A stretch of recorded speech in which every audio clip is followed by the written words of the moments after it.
নমস্কাৰ বন্ধুসকল, আপোনালোক সকলোকে আমাৰ চেনেললৈ স্বাগতম জনাইছোঁ। আজি আছিলে অসম বিধানসভাৰ বাজেট অধিৱেশন আৰু এই budget অধিৱেশনতেই finance minister Jayanta Malla বৰুৱাই তেওঁ কৈছিলে যে অলৰেডি আমাৰ আসাম গভৰ্ণমেণ্টত প্ৰায় 1.84 লাখ মান এপইণ্টমেণ্ট হৈ গ'ল।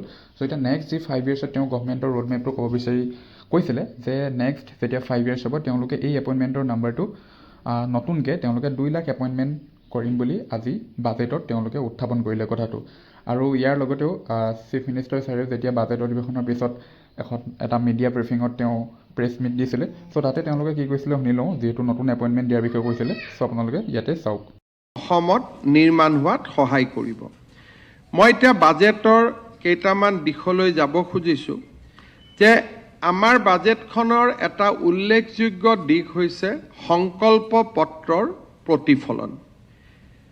আমি সংকল্প পত্ৰত কৈছিলোঁ যে ৰাজ্যত আমি 2 লাখ নতুন নিযুক্তিৰ ব্যৱস্থা কৰিম আৰু আমি এই নতুন নিযুক্তিৰ ব্যৱস্থাৰ কাৰণে আজি আমি বাজেটত উল্লেখ কৰিছোঁ যে অকল খালী পদ পূৰণেই নহয়, আমি নতুনকৈ পদ সৃষ্টি কৰিও আমি ৰাজ্যৰ যুৱক যুৱতীৰ আশা আকাংক্ষা পূৰণৰ বাবে আমি কাম কৰিম।